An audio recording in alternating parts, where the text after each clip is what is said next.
de navio. Então, naquela noite, olha, nós chamamos aqui porque é um propósito. Deus fez uma promessa da nossa vida e isso não tem acontecido. Eu e meu esposo trabalhamos para um dos donos do New York Times. E eles pagaram toda a documentação, ciência e exames para a medicina, para que nós pudéssemos ter um filho, ou eu estar grávida. Porém, a medicina e a ciência proibiu. Só que na noite que nós oramos junto, aconteceu o fato de eu estou grávida e estou anunciando ao Senhor que eu vou ter um bebê. Aí eu disse, e agora? Ela disse, mas se Deus prometeu, Ele vai cumprir.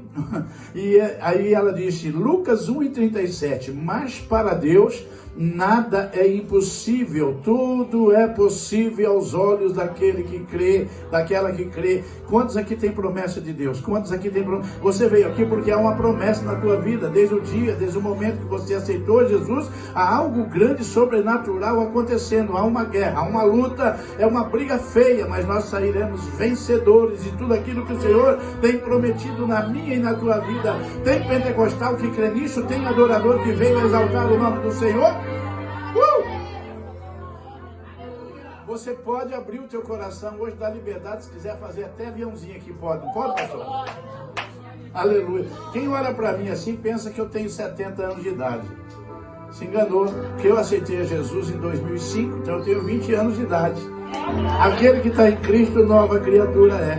Então por isso que eu não me canso. Se tiver que pregar até meia-noite aqui, Michele, até aqui, Inácio, eu prego. Eu não tenho, comigo não tem canseira, não. Sou apaixonante pela obra do Senhor.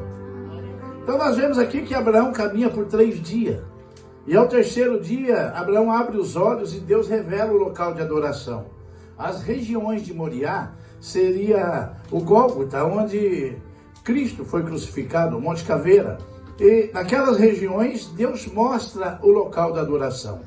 Então Abraão para ao pé do monte e ele diz para os empregados, 2 meninos que estavam ajudando a fazer o serviço pesado, olha, vocês fiquem aqui com o jumento e eu e o moço iremos até ali e havendo adorado, tornaremos a vós. Espera aí, não era para matar o menino? Não era para ser um sacrifício, tacar fogo lá na fogueira, na lenha, e colocar o menino cortado em pedaços para poder fazer uma adoração a Deus? Como é que Abraão fala para os meninos, vocês fiquem aqui, nós vamos ali, nós vamos adorar e tornaremos a vós. Sabe o que quer dizer isso? Fidelidade, confiança, glória. Porque ele sabia, o Deus que fez a promessa, que ele não ia ser mentiroso. Então ele disse, olha, eu tenho certeza, eu conheço o Deus que eu estou servindo, eu vou lá adorar. Só que tem um detalhe, eu tenho certeza que eu vou voltar, estou convicto e isso não vai acontecer. Estamos em silêncio. Quando Deus fala, você não dá glória a Deus? Quando Deus fala, você não sente um arrepio? Quando Deus fala, você não exalta o nome do Senhor, não dá o Senhor aleluia? Então quando Deus fala, então Abraão disse, meu pai, olha o seguinte, eu prefiro o deserto e ter a presença de Deus comigo. E ele vai para o deserto. E ele leva mais de 100 pessoas. Então Deus promete para ele que o pó da terra, os grãos de areia do mar, é na descendência. Só que é impossível contar. E eu, curiosamente, não tenho muito estudo. Não estudei muito, não. Até o primário, eu fui expulso. Imagine, foi expulso 2, 3 vezes do primário. Imagine. Mas eu tenho, para honra e glória do Senhor, Deus constituiu 2 filhos médicos. Um deles é médico da Nestlé e da Embaixada Italiana, em Curitiba. E o outro é médico da Universidade Federal do Paraná, do Hospital de Clínicas, que é a mais antiga Universidade Federal do Brasil. Então, eu estou bem na ciência e na medicina. Então, nós fizemos um estudo e eu entrei. Se vocês buscarem na internet, vocês vão descobrir que toda a equipe de Abraão contaria 6.000 estrelas. Então eu fico imaginando, quando Deus diz assim, Abraão, sai da tua tenda e conte as estrelas, se é que pode. E ele e toda a equipe, pela ciência, contaria 6.000 estrelas. Então imagine Abraão delegando autoridade para a esposa, Sara, Ló, sobrinha, esposa de Ló, e ele mesmo. Porque lá no Oriente Médio, eu já tive 2 vezes no Monte Gerizim orando, então eu conheço muito bem lá. Quando você sobe para orar lá no monte, na Arábia Saudita, naquela região, no Oriente, lá em Israel, você vê que as estrelas parecem que se aproximam perto de você. Porque o céu é limpo, é aberto. Dá a impressão que elas chegam perto. Então eu tenho certeza que Abraão disse, agora ficou mais fácil. Mas observe, imagine a resposta de Abraão para Deus. Deus, nós contamos, tem 6.000 estrelas nas galáxias. Eu vejo Deus dizendo assim: Abraão, você está por fora. Sabe por quê? Porque as galáxias têm mais de 5 bilhões de estrelas. Mas sabe o que é apaixonante nisso tudo isso? Que Davi no Salmo 147 diz assim, que Deus chama a cada uma pelo nome. Ô glória! Aí você diz assim: poxa, o que tem as estrelas de diferente de mim? Tem muita coisa. E eu vou dizer porque Deus escreve em capítulo 49 do livro de Isaías que Ele tem o teu nome gravado na palma da mão dEle. Só os que têm o nome gravado na palma da mão de Deus podem adorar e exaltar o nome de Jesus. Então veja quando os pastores também começam a brigar e Abraão... aí eu penso que seja a primeira, pastor André, a primeira depressão da terra. Foi quando Abraão disse para abençoado, ele também era. Só que os pastores começaram a brigar. Então Abraão chega para Ló e diz: olha, você vai ter que ir para um lado e eu vou para o outro. É claro. Só que é o seguinte, imagina uma noite mal dormida de Ló, imaginando no outro dia, eu vou ter que voltar para Ur dos Caldeus, ou eu vou ter que ficar no deserto. Mas foi ao contrário, como a proximidade de Abraão com Deus, a intimidade e a fidelidade de Deus para com Abraão, ele diz: meu sobrinho, você escolhe. Ele escolheu a melhor campina, onde já tinha tudo preparado, não tinha nada que fazer, mas ele foi para o deserto novamente, ele foi para o lado oposto de Ló. Porém, só tem um detalhe, quando estava no deserto, quem tem a presença de Deus não tem sede. Quem está no deserto, quem tem a presença de Deus não tem fome. Quem está no deserto, com a presença de Deus, tem intimidade. Oh glória, eu não sei você, mas Deus está dizendo ao meu coração: ó, eu vou tirar pessoas aqui da prova nessa noite, eu vou tirar pessoas aqui da guerra, eu vou abrir a porta que está fechada, aquela porta que o inimigo está oprimindo, dizendo que você não vai sair mais desta. Ei, o Senhor está dizendo: eu mudo os planos nessa noite, eu transformo aquilo que parecia uma derrota em vitória, aquilo que parecia que não era, ei, eu vou transformar para mostrar para você que eu vou fazer ser na tua vida. E às vezes você tem dito: eu sou um inútil, eu não sei mais o que fazer, eu não tenho o que fazer. Ei, aquilo que é inútil nas mãos do Senhor é útil. É isso que Ele está fazendo nessa noite. Tem pentecostal que acredita nisso? Quem é adorador e pode exaltar o nome de Jesus? Oh glória!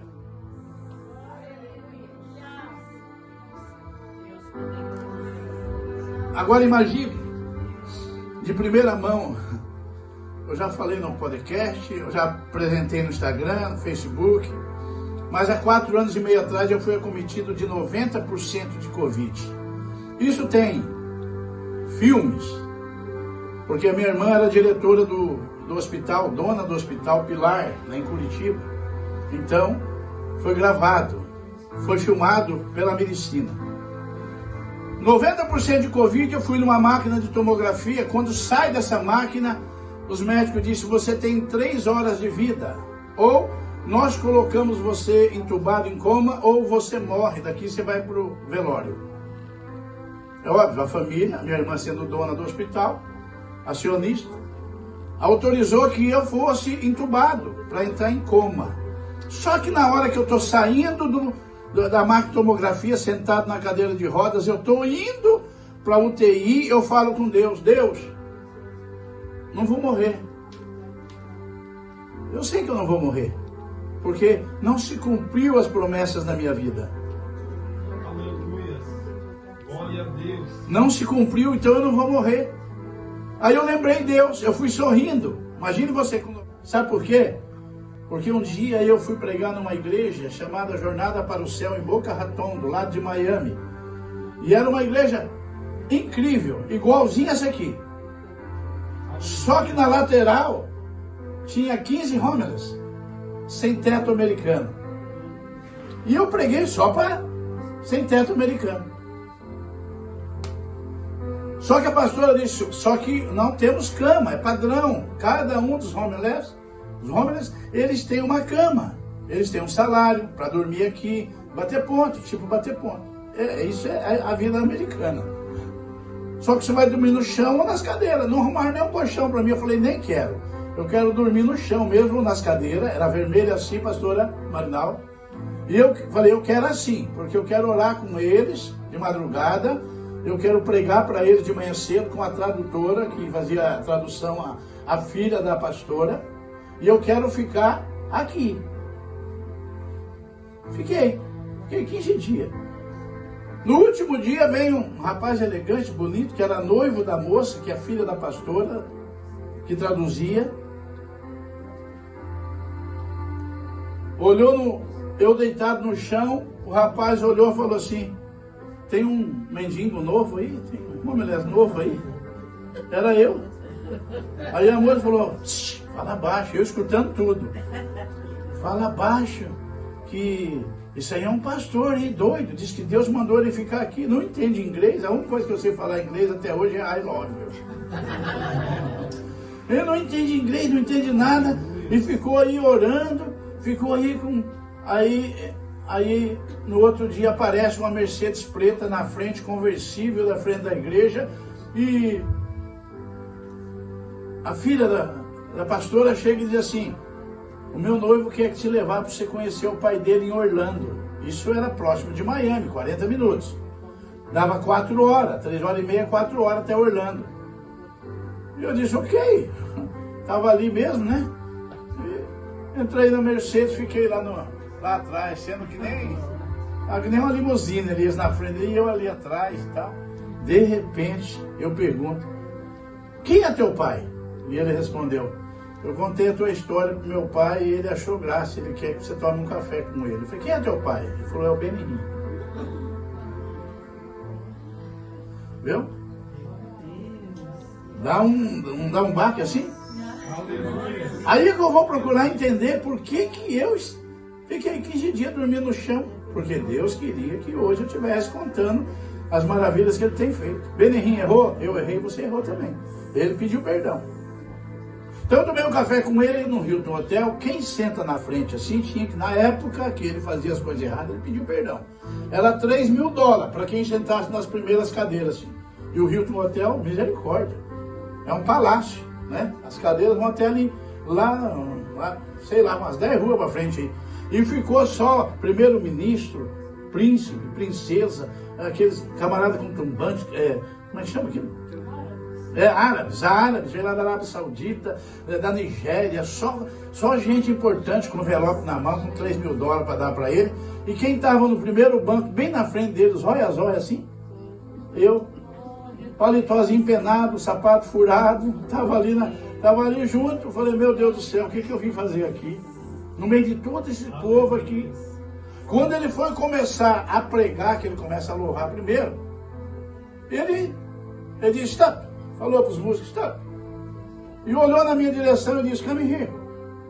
Lógico. Nunca imaginar isso, Michel. Peguei e olhei para trás. Pensei: é o de trás. Ele disse: no. You. Aí eu fui quase tremendo, desmaiando. Sim, de gente. Era fechado, era limitado para a pessoa. E eu fiquei em pé, ele me abraça e entrega uma mensagem. E ele me entrega uma mensagem que está acontecendo hoje. Aleluia. Glória a Deus. Aí eu disse: Deus, mas aquela mensagem não cumpriu. Foi tão... era tão importante aquela mensagem, não por causa do Benihim, mas que para mim saber que o que estaria acontecendo hoje na minha vida, foi através da boca dele. Aleluia. Então eu disse: eu não vou morrer. Aí eu estou ali na UTI com o gatilho da máquina, da pistola, o respirador, os cabos cheios, o tórax cheio de cabo. E eu pergunto para Deus: Deus, eu vou morrer? Deus falou assim: como eu fiz com Abraão e Isaac, eu vou fazer com você. Pensa num brasileiro que ficou americano. Bem na UTI, eu já estava meio sonolento, eu disse assim: uau, ô doutora, me dá meu celular de volta, porque acabei de Deus me responder que eu não vou morrer. Ela disse: você está doido? Você está com 90% de Covid? Eu não vou te dar o celular e depois vou ter que pegar teu celular para higienizar de novo. Eu disse: não esqueça que a tua patroa é minha irmã. Você vai ter que dar o celular, porque eu estou te pedindo, senão depois eu te entrego. Com muito custo ela me deu o celular e eu tinha poucos segundos para mandar a mensagem. Eu estava pregando em Nova. Se fosse o senhor, qual seria a última mensagem que o senhor mandaria para sua esposa? Aí ele olhou para ela, assim, uma morena bonita. Eu fico na casa deles, são como filhos para nós. Já há uns 15 anos eu vou para a casa deles. Ele olhou para ela e falou assim: não casa com o outro não. Mas espera aí. Deus não falou que ia fazer como fez com Abraão e Isaac? Aleluia. Se Abraão e Isaac era plural, nós vamos ali e tornaremos, eu estou sozinha, singular. E se é singular, a única coisa que eu poderia escrever, eu vou falar, vou mostrar em inglês porque eu prego para americano, então eu levo livros em inglês para eles. Então eu escrevi aqui. Você entende? I'll be back soon. Alguém mais entende? Como eu prego para americano, é essa mensagem em inglês. Mas em espanhol, é vou ir, vou pronto. E em português, eu escrevi volto logo. E dormi. Não vai dar para passar esse filme, porque tem um filme porque minha irmã, sendo dona do hospital, mandou filmar eu todo dia na UTI. Pronado, sangrando. Então, uma semana depois, meu coração parou, dímero de alto, 2 infecções, uma bacteriana, fígado inchou, pâncreas parou de produzir, o rim parou, hemodiálise. A médica liga para o meu filho, uma semana depois, e diz assim: vocês têm 2 horas para enterrar o corpo do seu pai. Esse meu filho que é médico. Você tem 2 horas para vocês enterrar o corpo. Era regra, era uma lei. 3 no velório e 2 horas para enterrar. E meu filho, eles começaram a se reunir, funerária, quem vai no velório, de repente a doutora liga de novo: olha, cancela o enterro, porque o seu pai voltou a respirar.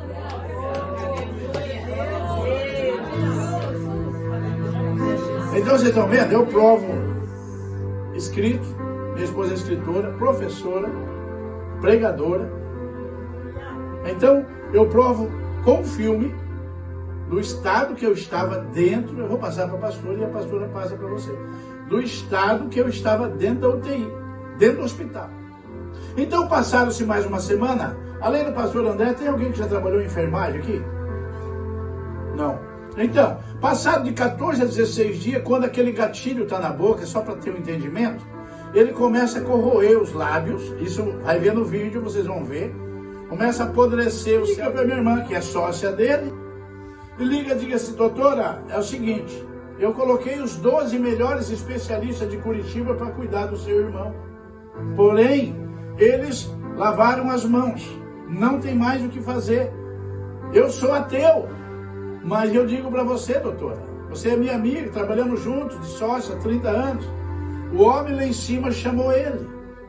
Dá um jeito, conforta o coração da família dele. A minha irmã respondeu para ele: é mentira sua. Deus disse que ele não vai morrer. E Deus disse que vai botar um anjo nessa UTI.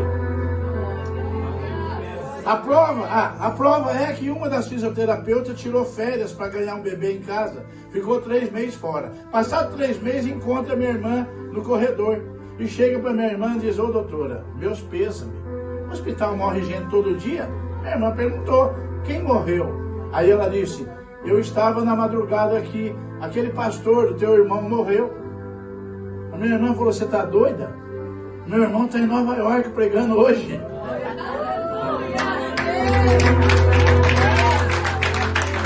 Olha o espetáculo. Olha o espetáculo.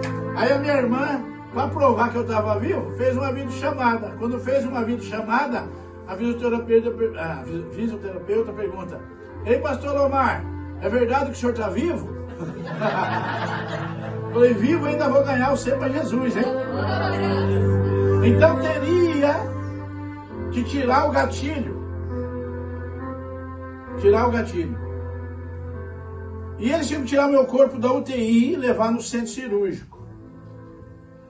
Para poder fazer a instrumentação. Tirar o gatilho da boca, abrir, fazer tráqueo traqueostomia e colocar o gatilho, no vídeo explica tudo isso, no vídeo explica isso. E tinha que botar o gatilho direto no pulmão, direto, para poder ver se tinha uma possibilidade de respirar. Veja o que aconteceu. Eles tiraram o meu corpo da UTI, levaram correndo para o centro cirúrgico. Já na ida, quando eu não me esqueço a cena, que eu estava em coma. Mas quando eu já estou indo para fazer a instrumentação, dentro do elevador eu vi as portas fechar. Eu já estava acordando ali, mas não é o acordar da medicina, foi de Deus. Quando chegou dentro do centro cirúrgico, eles vão começar a fazer, eu olho para cima, olho para as laterais, tudo branco, drywall, aquelas luzes diretamente dos meus olhos, eu vejo muitos vultos nesse exato momento, para provar que foi Deus e não a medicina, que foi Deus e não o hospital, que foi Deus e não foi o dono do hospital, que foi Deus que fez o milagre.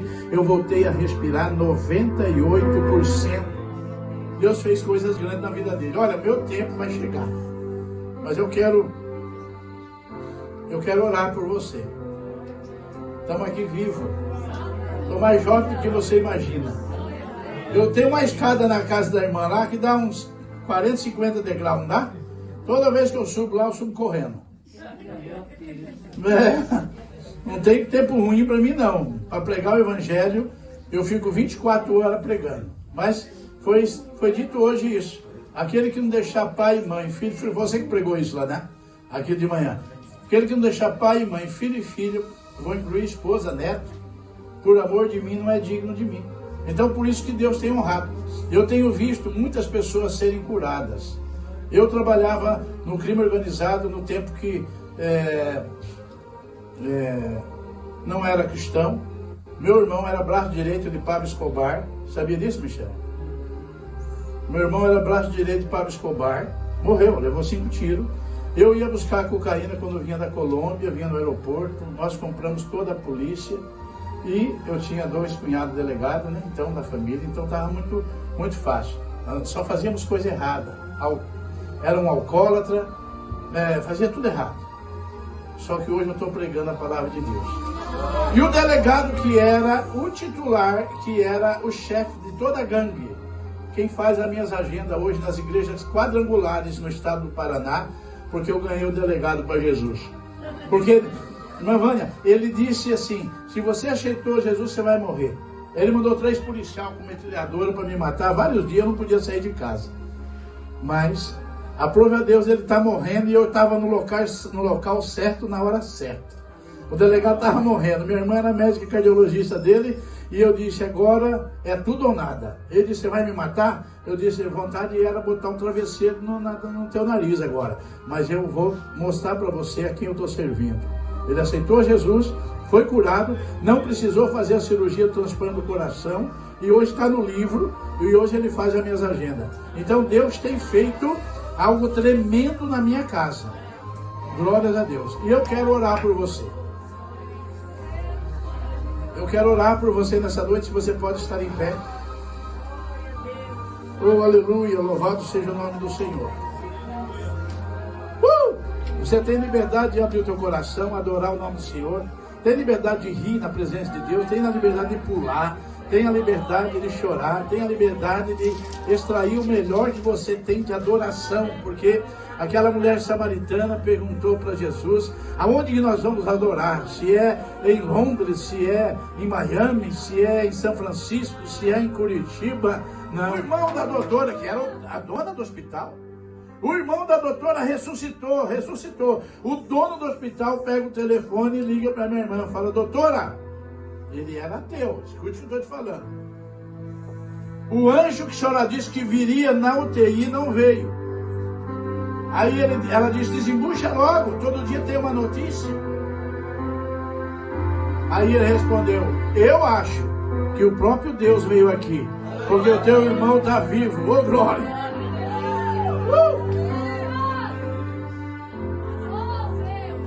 Aí eu peguei 12 bíblias de estudo, como tinha 12 médicos especialistas, um para cada órgão do meu corpo que estava deficiente. Eu levei um a um. Fui de... Como é que chama aquele de... Não, bengala não. andador, eu e minha esposa do lado com as Bíblias na mão. Eu fui de andador, marquei consulta, paguei a consulta, embora o hospital da minha irmã, mas tem regras. E eu paguei as consultas pelo plano, marquei com eles para ir lá dizer que teve um no corredor, irmão André. Teve um que é um japonesinho, que trabalha lá, não sei se trabalha até hoje, mas quando ele me encontrou, eu de andador, andando assim, num corredor do hospital, ele parou e ficou me olhando. E quando chegou perto dele, ele disse assim: você não é o irmão daquela doutora? Você não é um pastor que era irmão da doutora? Eu disse: sou. Aí ele disse: que milagre foi esse? Você é um milagre. Porque ele estava na madrugada que eu estava morto. Aleluia. Ele estava na madrugada que assinaram dizendo que tinham que enterrar meu corpo pela segunda vez. E detalhe, olha a fé da minha irmã. Além do hospital, minha irmã tem uma clínica que tem 17 médicos no bairro do Portão, em Curitiba. Quando eu entrei em coma, pastora Marinalva, quando eu entrei em coma, ela fechou a clínica, pagou a todos os médicos e disse: vocês não precisam mais trabalhar. E depois eu fui descobrir, ela tinha feito um voto para Deus, disse que só reabriria a clínica se Deus devolvesse o irmão. Foi tremendo. Foi tremendo. Deus fez coisas grandes. E aqueles médicos, hoje o dono do hospital, quando eu levei a Bíblia para ele, era aniversário dele. E ele chegou e disse assim para mim: esse foi o melhor. Imagina um camarada arquimilionário, é o melhor hospital de Curitiba, um dos melhores do Brasil. E ele chegou e disse: esse foi o melhor presente que eu ganhei. Quando ele me vê, ele diz assim: você é um milagre.